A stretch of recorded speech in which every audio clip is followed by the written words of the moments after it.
जनकपुरी में ब्राह्मण परिवार के बालक थे, कोई बहन भाई नहीं था। चरित्र तो पूरा सुना। प्रयागदत्त उनका नाम था और बालकों के साथ खेलते थे। तो रक्षाबंधन के दिन कोई बच्चा गली में खेलने नहीं आया, तो पूछने लगे कहाँ चले गए सारे बालक, आज दिखाई नहीं पड़ रहा कोई। फिर बच्चे लोग राखी बंधवा के आए तो पूछा ये क्या है, तो सबने कहा अरे तुझको इतना भी नहीं पता, तो रक्षाबंधन है। बोले हाथ पे क्या बांधे हो? बोले तो राखी है। किसने बांधी? बोले बहन बांधती है। ऐसे कहा तो दौड़ के अपनी माँ के पास गए। माँ विधवा थी, जन्म के समय ही उनके पिता का देहांत हो गया था। बाद में घर में भी आग लग गई और चरित्र तो सुना अभी। तो माँ से रो रो के पूछा कि मेरी कोई बहन नहीं है क्या? और 3-4 साल के ही थे। तो माँ ने समझाने के लिए कह दिया था प्रयागदास जी को कि बेटा तेरी बहन तो है। अरे तो फिर कहाँ है? घर में तो दिखती नहीं। अरे तेरी बहन तेरे से बड़ी थी कई बरस, उसका तो ब्याह हो गया। बोले कहाँ ब्याह हो गया? बोले बहुत बड़े घर में ब्याही गई है। कहाँ? अयोध्या के राजा को ब्याही गई है। क्या नाम है? तो माँ ने कह दिया था कि जनक नंदिनी सीता तेरी बहन का नाम है। और बहनोई का क्या नाम है? राजाधिराज श्री रामचंद्र जी। बस इसी को पकड़ लिया। और फिर चरित्र तो अभी सुन ही लिया आपने, कैसे गए अयोध्या, ढूंढते रहे। आज भी वो स्थान है अयोध्या में जहाँ प्रयागदास जी को भगवान का दर्शन हुआ, उसको सीता कुंड कहते हैं। अभी वहाँ सीता कुंड के पास अपनी कथा हुई थी। प्राचीन स्थान है, वहाँ सीता जी स्नान करती थी। बहुत प्राचीन कुंड है, लाखों साल पुराना कुंड है। तो वहीं पर 7 दिन भूखे प्यासे पड़े रहे थे। तब रात्रि के समय भगवान सीताराम सफेद हाथी पर बैठ के आए थे। सोने की सीढ़ी लगी हुई थी। सीताराम जी उतरे और जानकी जी ने प्रयागदास जी को भैया कह के पुकारा। और प्रयागदास जी मेरी दीदी मेरी दीदी मेरी दीदी कह के भागे।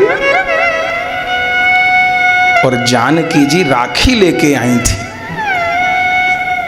इसीलिए तो आए थे। राखी बांधी, तिलक किया प्रयागदास जी को।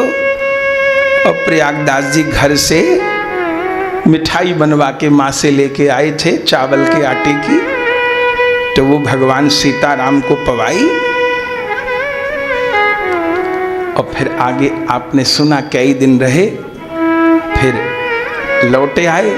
सीता जी ने कह दिया माँ के पास चले जाओ, माँ बाट देखती होगी। माँ के पास गए, फिर माँ का शरीर पूरा हो गया। फिर अयोध्या आए तो फिर अब की बार ना मिले भगवान, व्याकुल हो गए। तो किसी महात्मा से पूछा कि अब नहीं आ रहे, कहाँ चले गए? तो महात्मा ने कह दिया कि तुम्हारे बहन बहनोई को तो वनवास हो गया है। तो पागल हो गए, व्याकुल हो गए, दौड़ के चित्रकूट पहुंच गए। अब वहां ढूंढे। किसी ने कह दिया कि वनवास हो गया है, इसलिए यहाँ अयोध्या में नहीं मिलेंगे अब। और नंगे पांव घूम रहे हैं 14 साल के लिए, पलंग भी नहीं है। तब ऐसी कथा दूसरी नहीं है।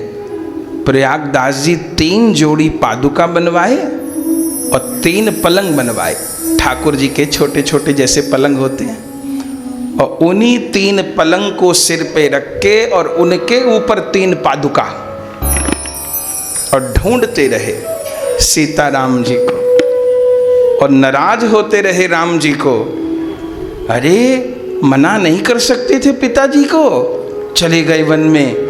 और जाना था तो मेरी बहन को लेके क्यों गए? वो तो बहुत कोमल है। अनेक दिन तक व्याकुल पड़े रहे। तब फिर भगवान सीताराम और लक्ष्मण जी दर्शन दिए। ये तो प्रेम का रास्ता है। तब रो रो करके तीनों के चरण में पादुका पहराए और तीनों को पलंग दिए और कहा ज्यादा घूमा मत करो, बहुत कोमल हो, और नंगे पांव मत घूमा करो, चोट लगेगी चरण में।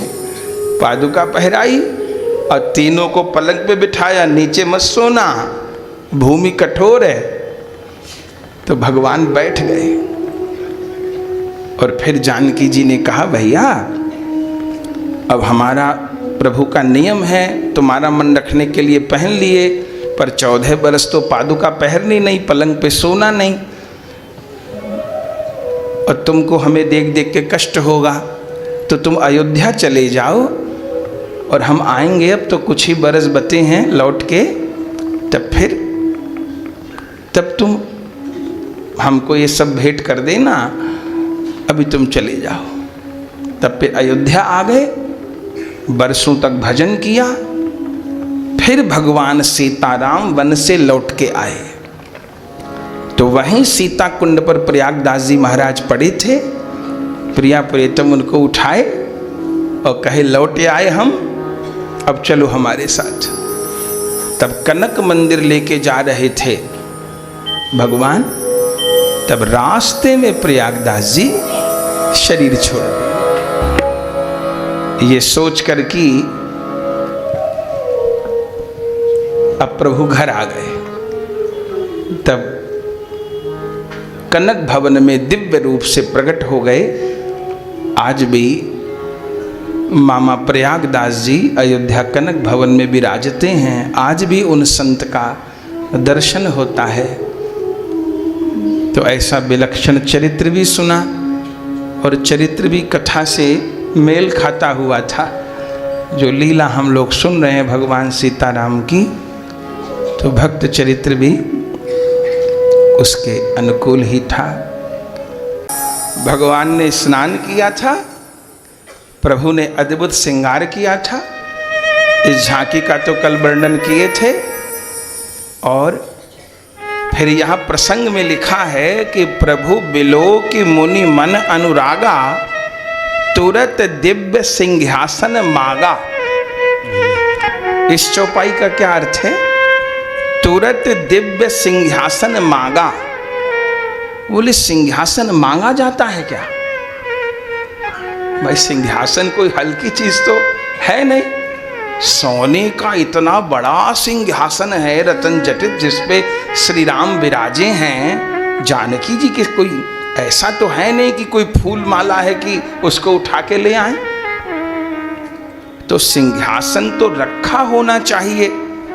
तो श्री राम जाएंगे, जैसे हमको यहाँ व्यास गादी पर बैठना है, तो हम ये थोड़ो कहेंगे कि व्यास गादी को ले आओ, व्यास गादी मांगी, ऐसा थोड़ो कहेंगे।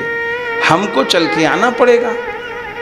तो गोस्वामी जी ये क्यों कहे प्रभु बिलोक मुनि मन अनुरागा और तुरत दिव्य सिंहासन मांगा?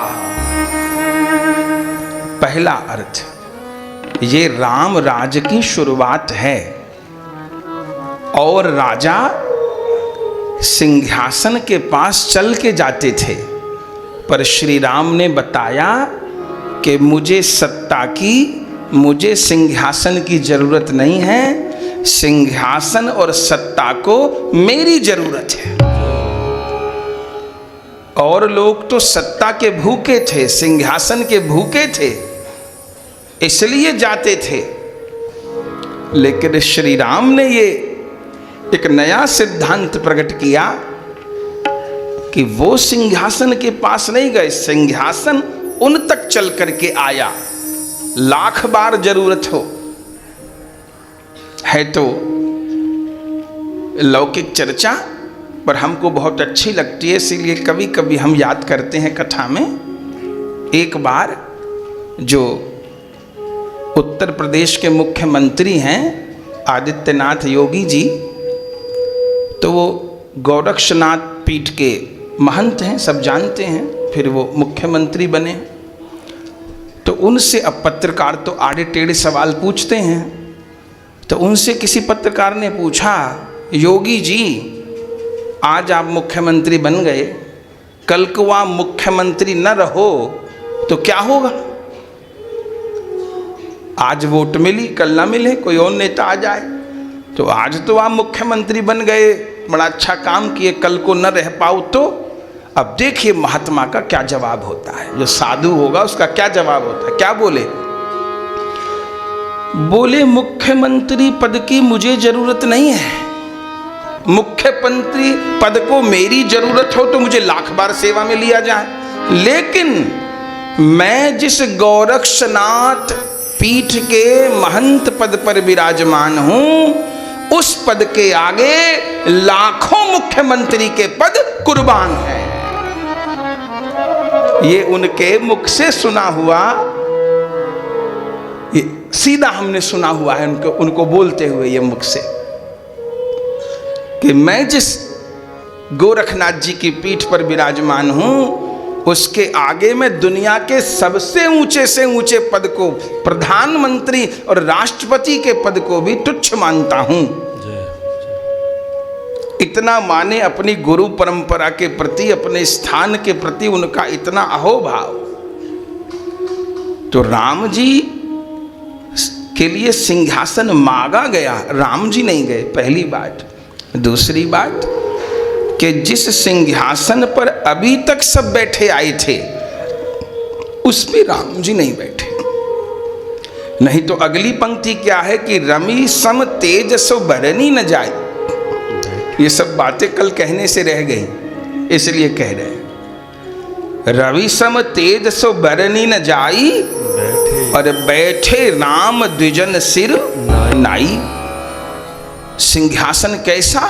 बोले रवि सम तेज सो बरनी न जाई, बैठे राम द्विजन सिर नाई। सब ब्राह्मणों को, गुरुदेव को प्रणाम करके श्री राम सिंहासन पर बैठे। ऐसा सिंहासन का तेज, रवि सम तेज, सूर्य के समान दमक रहा था सिंहासन। अर्थ क्या है कि कोई जाना पहचाना सिंहासन नहीं है जिस पे इतने दिनों से महाराज दशरथ बैठे, इतने साल फिर महाराज अज बैठे होंगे और पूर्वज बैठे होंगे। तो वाल्मीकि जी ने संकेत किया है कि मागा का अर्थ क्या है।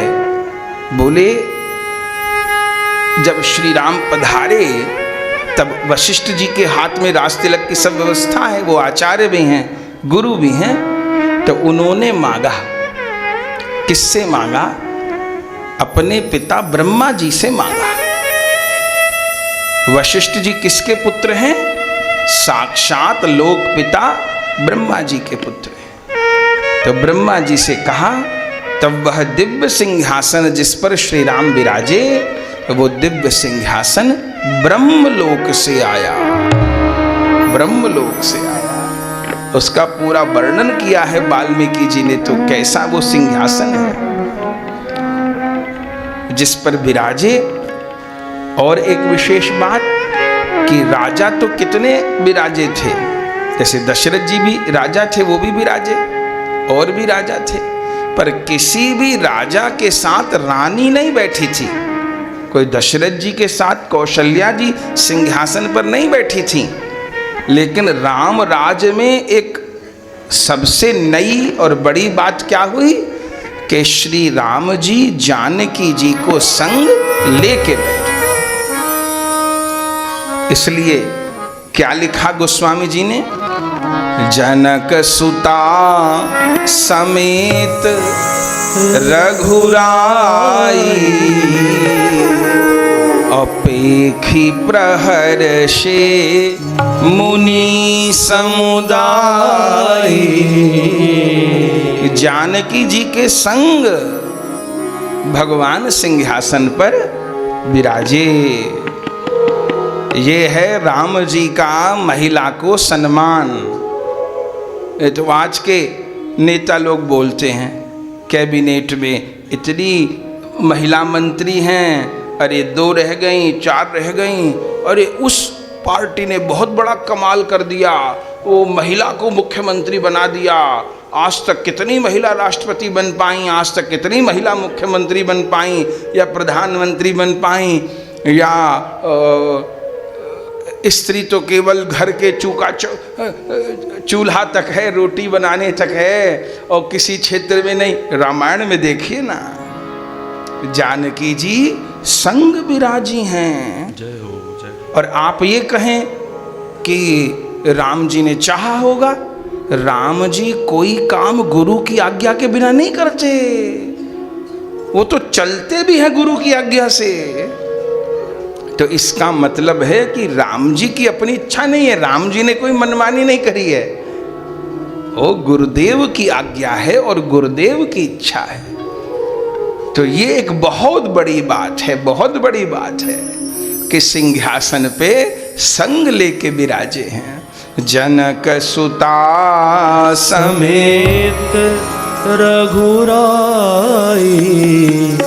पेखी प्रहर से मुनि समुदाय।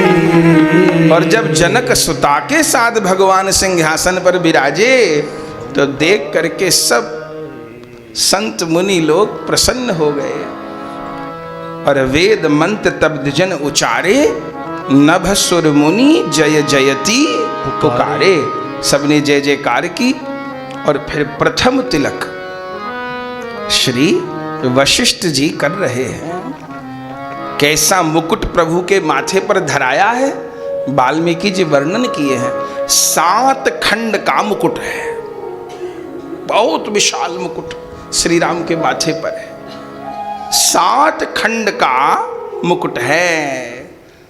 ऐसे हीरा दमक रहे हैं कि देवता लोगों को भी ईर्ष्या हो जाए कि ऐसे माणिक हीरा रतन तो स्वर्ग में भी नहीं।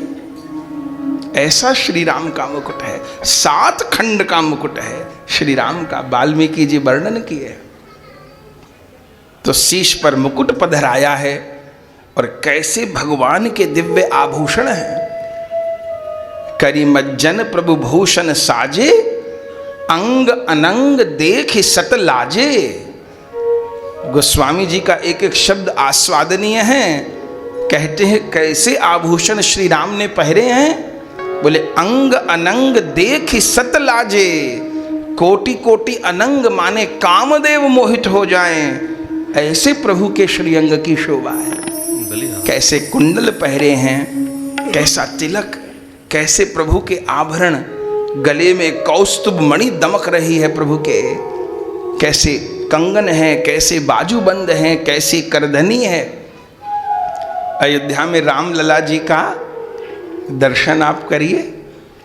अपनी तो कथा हुई, क्या कहना, जब राम लला जी का स्वर्ण वेश होता है। हाँ, कितने बात करोड़ या अरब की नहीं है, बात भक्तों की भाव की है। आज भी राम लला जो आभूषण धारण करते हैं, दुनिया का सबसे महंगा हीरा, दुनिया का सबसे महंगा पन्ना, दुनिया का सबसे महंगा नीलम रामलला धारण करते हैं। अब तो राम जन्मभूमि पे आनंद है। सवेरे हम नतपिंड गए थे तो वहां पर हम इस बात को कहे, काले खां बोलते, काले राम बोलते हैं, जो भी बोलते हैं, तो उनका बहुत आग्रह रहता है। तो गए थे तो हमने उनको कहा कि बताओ कल क्या तारीख थी। बोले महाराज 6 दिसंबर थी। हमने कहा देवता जी तो हमसे 1.5 साल पहले 9 दिन पक्का कर लिए थे कि 5 दिसंबर से 13 दिसंबर तक आपको कथा कहनी है, और 15 तारीख को बोले पिताजी की तिथि है तो उस हिसाब से। तो हमने कहा ठीक है, लेकिन अब देखिए सारी व्यवस्था प्रभु की है। देवता जी तो सफला एकादशी के कारण ये डेट पक्की किए ना। हम दूसरे दिन कल रास तिलक कर लिए। कल अंग्रेजी तारीख क्या थी? 6 दिसंबर। ठीक, 6 दिसंबर को क्या हुआ था? 6 दिसंबर 1992 को तो कलंक दूर हुआ था। वो कलंक 6 दिसंबर 1992 को तो दूर हुआ था, जहां आज भगवा ध्वजा लहरा रही है। हमने पहले भी राम जन्मभूमि का दर्शन किया था, बाद में भी किया और मंदिर बनने के बाद भी किया। आप जानते हैं, हिंदू लोग भूल जाते हैं, वो जो ढांचा था वो कोई कमजोर ढांचा नहीं था। इतनी मोटी मोटी दीवार थी, इतनी मोटी मोटी भाई साहब दीवार थी, जो छोटी ईंट की दीवार होती थी ना पहले जमाने, इतनी मोटी मोटी दीवार, वो टूट रही थी किसी से। इतनी गहरी उनकी नींव थी, बाबर के जमाने की, उस पापी के जमाने की, और बड़ी बड़ी गुंबदें, वो हिल रहा था वो ढांचा, वो सामान्य ढांचा। ये मोटी मोटी दीवार 5-5, 6-6 फुट की, और कम बोल दिया हमने, और ज्यादा की, 1.5 मीटर तक की दीवारें थी। अच्छा, जो भीड़ ने उस कलंक को दूर किया, वो क्या कोई सैनिक थे कि कोई वो बेलदार थे दीवार तोड़ने वाले? वो तो हमारे आपके जैसे भक्त थे, कीर्तन कर रहे थे। ये तो मांग थी कि राम जन्मभूमि हिंदुओं को मिले, पर वो लोग तो कीर्तन कर रहे थे। अचानक उत्साह आया और सब लोग बढ़े, और हाथ में कुछ नहीं था। क्या था हाथ में जानते हैं आप? वो जो बैरियर लगे हुए थे कि उधर ढांचे के पास नहीं जाना है, लोहे के बैरियर होते हैं ना, वो खोखली रॉड होती है, बस वो सब ने उखाड़ ली हाथ से। अब रॉड, आप जो खोखली रॉड होती है, वो कहीं सामान्य दीवार पर मार के देख लें, मुड़ जाएगी, टूट जाएगी। वो रॉड में कहां से दम आ गया? कोई भले 100, 200, 500 लोग चढ़ गए, वो माना, लेकिन वो टूट कैसे गया? आज कोई तोड़ के दिखा दे, कंक्रीट का घर नहीं तोड़ सकता आदमी, कैसे टूट? इतनी मोटी मोटी दीवार। और 3, 4, 5 घंटे में तो पहली भी गुम्बद गिर गई, दूसरी भी गिर गई, तीसरी भी गिर गई, सबरी दीवार भी ढा दी, मलबा भी फेंक दिया, और ईंट पत्थर चिनाई करके टेम्परेरी मंदिर भी बना दिया, उस पे तिरपाल भी लगा दी, उस पे ध्वजा भी लगा दी, और उस पे अंदर राम लला भी विराजमान कर दिए, और भोग भी लगा दिया, आरती भी कर दी। जय हो। हुआ कि नहीं हुआ? ये तो सब वीडियो मौजूद है, कोई बना के तो नहीं बोल रहे। कितनी देर में हुआ ये किस्सा? शुरू हुआ, माने हल्ला जो शुरू हुआ 9-10 बजे, ठीक, और 4-5 बजे तक तो सबरा काम हो गया। जो गोली चली वो तो बाद में चली, फिर कैसे हो गया? मानना पड़ेगा, उस समय राम भक्तों में हनुमान आ गए थे। इंसान नहीं, आत्म परीक्षण करके दिखा लीजिए कि 500 आदमी, कोई हाथ से ऐसे हम इसको 500 आदमी, ये जो खंबा है इसको हिलाने लग जाए, टूट जाएगा क्या ये खंबा? ये तो कंक्रीट का बना हुआ है। अब 1.5 मीटर की दीवार टूट जाएंगे क्या? मूर्ख भी समझ लेगा। हनुमान जी आ गए थे कलंक को दूर करने, और सफा चट्ट कर दिया। भले ठाकुर टेंट में रहे अनेक दिन, तो अब तो आनंद हो गया, अब तो गगनचुंबी मंदिर बना हुआ है, ठाकुर विराज रहे।